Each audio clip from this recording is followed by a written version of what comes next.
आज का हमारा टॉपिक है आइंस्टीन सिद्धांत का सत्यापन।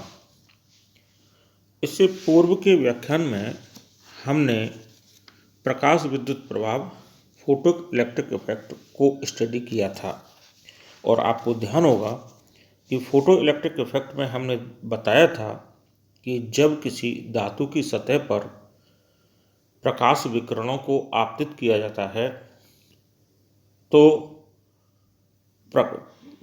उस धातु की सतह से इलेक्ट्रॉनों का निष्कासन होता है। इस प्रभाव को फोटो इलेक्ट्रिक इफेक्ट कह रहे थे और इन इलेक्ट्रॉनों को फोटो इलेक्ट्रॉन कह रहे थे। इस प्रभाव में हमने एक समीकरण ज्ञात की थी कि जो निष्कासित इलेक्ट्रॉन हैं उनसे संबद्ध गतिज ऊर्जा का मान ½mv²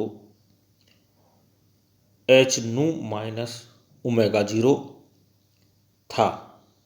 h nu इसमें nu आपतित विकिरण की आवृत्ति थी और ओमेगा 0 उस इलेक्ट्रॉन को निष्कासित करने में किया गया कार्य था जिसे हम वर्क फंक्शन कह रहे थे। और इसके सापेक्ष एक न्यूनतम आवृत्ति होती है और उस आवृत्ति से उच्च आवृत्ति पर ही इलेक्ट्रॉनों को निष्कासित किया जा सकता है। ये हम प्रूव कर चुके थे। वास्तव में ऐसा होता है, इसका सत्यापन आज हमें करना है। तो इसके सत्यापन के लिए हम अभी एक डायग्राम दिखाते हैं, उस डायग्राम के हिसाब से उपकरण को संयोजित करते हैं और अपने टॉपिक को चेंज कर लेते हैं।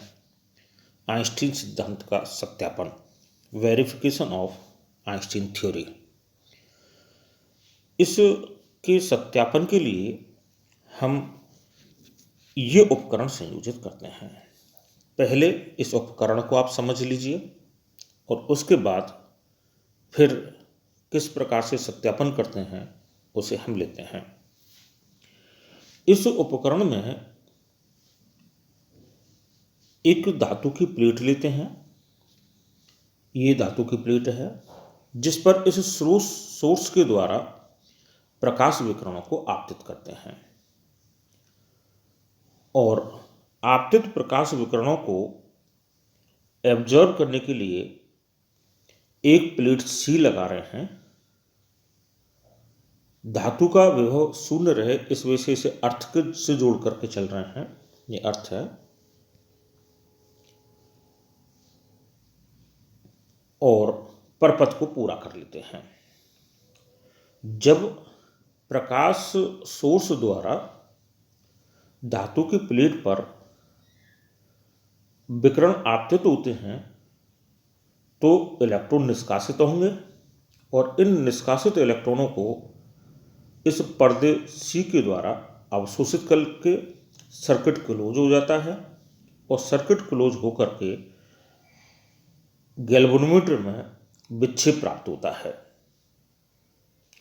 प्रारंभ में आप देखिए यहाँ ये इस धातु की प्लेट सी को पॉजिटिव बना करके रखते हैं। पॉजिटिव बना रखा है, यहाँ से देखिए। और जब पॉजिटिव बनाते हैं तो निष्कासित इलेक्ट्रॉनों को ये आकर्षित करती है और गैल्वेनोमीटर में विक्षेप का मान प्राप्त होता है, काफ़ी ज़्यादा होता है। अब हम क्या करते हैं कि इस बैटरी से इसके जो वायर जुड़े हुए हैं उनके टर्मिनल्स को चेंज कर देते हैं जिससे ये पर्दा सी ऋणात्मक विभव वाला हो जाए। जब ये ऋणात्मक विभव होगा और इलेक्ट्रॉन पर ऋणात्मक चार्ज होता ही है तो ये निष्कासित इलेक्ट्रॉनों को प्रतिकर्षित करेगा और प्रतिकर्षित करने पर गैल्वेनोमीटर में विक्षेप का मान कम होता जाता है। अब इस एक्सपेरिमेंट में क्या करते हैं कि इस आरोपित विभव के मान को बढ़ाते जाते हैं।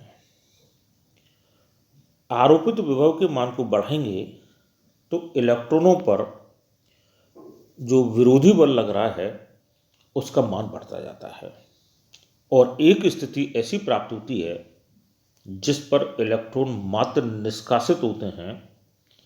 उस समय गैल्वेनोमीटर का विक्षेप शून्य होगा।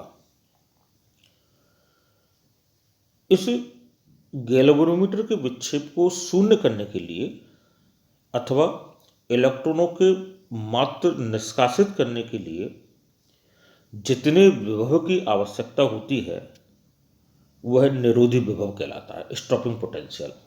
इस स्टॉपिंग पोटेंशियल के द्वारा इलेक्ट्रॉन सतह से निष्कासित तो हो रहे हैं, लेकिन निष्कासित इलेक्ट्रॉनों का वेग 0 है और 0 होने के कारण वो गतिशील नहीं रहते हैं। अर्थात हम ये कह सकते हैं कि ये निरोधी विभव केवल उतना ऊर्जा रखता है जितनी इलेक्ट्रॉनों को वेग को शून्य बना सके। तो इसके लिए जो इस समय जैसे पूर्व में जब 0 विभव था तब इलेक्ट्रॉनों की गतिज ऊर्जा, और अब इस निरोधी विभव के द्वारा गतिज ऊर्जा को 0 कर दिया या उनकी वेलोसिटी को 0 कर दिया के लिए जितनी ऊर्जा है वह उस गतिज ऊर्जा के बराबर ही होगी, क्योंकि जब बल और प्रतिबल एक दूसरे को काउंटर बैलेंस करते हैं उसी समय पर मान शून्य हो सकता है। इस स्थिति में इलेक्ट्रॉन की गतिज ऊर्जा जो 12 mv² हम लिख रहे थे उसे इलेक्ट्रॉन वोल्ट द्वारा प्रदर्शित किया जा सकता है, अर्थात kinetic energy is equal two electron volt हो सकती है। जब काइनेटिक ऊर्जा का मान इलेक्ट्रॉन वोल्ट है तो इससे पूर्व हमने जो आइंस्टीन की समीकरण प्राप्त की थी जिसे हम प्रकाश विद्युत समीकरण कह रहे थे, काइनेटिक एनर्जी या 12 mv² is equal to h nu minus ω0, उसमें 12 mv² की जगह इस इलेक्ट्रॉन वोल्ट काइनेटिक ऊर्जा का मान है ये भी प्रतिस्थापित करें। जैसे अभी हमने लिख लिया है समीकरण 1 काइनेटिक एनर्जी के रूप में और समीकरण 2 जो आइंस्टीन की फोटो इलेक्ट्रिक इक्वेशन थी उसको, और इसमें 12 mv² को इलेक्ट्रॉन वोल्ट से प्रतिस्थापित करेंगे तो electron volt is equal to h nu minus ω0 प्राप्त होगा। इस इक्वेशन को दोनों ओर से यदि हम E जो इलेक्ट्रॉन का आवेश है द्वारा भाग दे दें तो potential V is equal to h/E आवृत्ति nu माइनस ω0/E। h जैसा आप जानते हो कि प्लांक स्थिरांक है, E इलेक्ट्रॉन का आवेश है ये भी स्थिरांक ही होता है, ω0 किसी धातु विशेष के लिए दहली आवृत्ति थी वो भी आप जानते हो स्थिरांक होती है, धातु की प्रकृति पर निर्भर करती है लेकिन विशिष्ट धातु के लिए विशिष्ट होती है, स्थिरांक होती है। तो ω0/E का मान भी स्थिरांक होगा। यहाँ यदि हम आवृत्ति और निरोधी विभव V के बीच अगर एक ग्राफ खींचें तो इस समीकरण 3 की प्रकृति से हमें मालूम हो रहा है कि ये एक सरल रेखा का ग्राफ होगा। इसी को आधार मानकर इस आइंस्टीन इक्वेशन का सत्यापन किया जाता है। थ्रेशोल्ड फ्रीक्वेंसी से अधिक फ्रीक्वेंसी लेकर हम जैसे नू के मान है एक बार एक मान लेते हैं, फिर निरोधी विभव निकालते हैं, दूसरा मान लेते हैं बढ़ा हुआ, फिर निरोधी विभव निकालते हैं, तीसरा चौथा पांचवा इस तरीके से लेते हैं और प्रत्येक बार निरोधी विभव ज्ञात करें तो आवृत्ति नू और निरोधी विभव V के बीच अगर आलेख खींचें, ग्राफ खींचें तो वो एक सरल रेखा के रूप में प्राप्त होता है और उसकी प्रकृति इस तरीके से होगी। इस सरल रेखा का जो स्लोप है वो h/E के बराबर होगा, y is equal to mx plus c। सरल रेखा का स्लोप h/E के बराबर होगा, ये h/E स्लोप को प्रदर्शित करेगा। हम क्या करते हैं आइंस्टीन इक्वेशन के सत्यापन के लिए कि पहले अलग अलग आवृत्ति पर निरोधी विभव ज्ञात करके आवृत्ति और निरोधी विभव v के बीच में एक ग्राफ खींचते हैं जो सरल रेखा प्राप्त होता है, और इस सरल रेखा के स्लोप के द्वारा इस h/e, h प्लांक स्थिरांक है, h/e का मान ज्ञात कर लेते हैं। तो ये स्लोप बराबर कितना हुआ, h/e, और h बराबर होगा slope into e, charge of electron. इस h प्लांक स्थिरांक का मान हमें पहले से ही मालूम है कि 6.62 इंटू 10⁻34 जूल सेकंड होता है। यदि हम इस h के मान को इस खींचे गए वक्र के स्लोप और इलेक्ट्रॉन के आवेश e से गुणनफल द्वारा ज्ञात करें, और यदि इस h का मान उतना ही आता है जैसे पूर्व रूप से हमें मालूम है, तो इस इक्वेशन या इस तथ्य का सत्यापन हो जाता है, क्योंकि जो हम कंसेप्ट लेके चले हैं वो बिल्कुल सही है।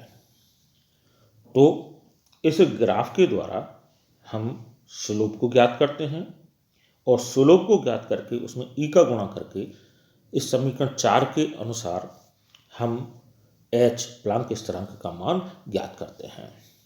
इस प्रकार से जब प्लांक स्थिरांक का मान ज्ञात किया जाता है तो उसका मान 6.57 इंटू 10⁻34 जूल सेकंड प्राप्त होता है, जो इसके वास्तविक मान 6.62 इंटू 10⁻34 जूल सेकंड के नज़दीक ही है। जो वैल्यू हमें पूर्व से ज्ञात थी, इस प्रयोग द्वारा जब हम इस वैल्यू को निकालते हैं तो उसका मान भी उतना ही मिल रहा है जितना हमें पूर्व में ज्ञात था। तो क्या सिद्ध होता है इससे यही सिद्ध होता है कि हम जिस तथ्य को लेकर के चल रहे थे वो तथ्य सही है, अर्थात आइंस्टीन सिद्धांत का सत्यापन होता है। Thank you.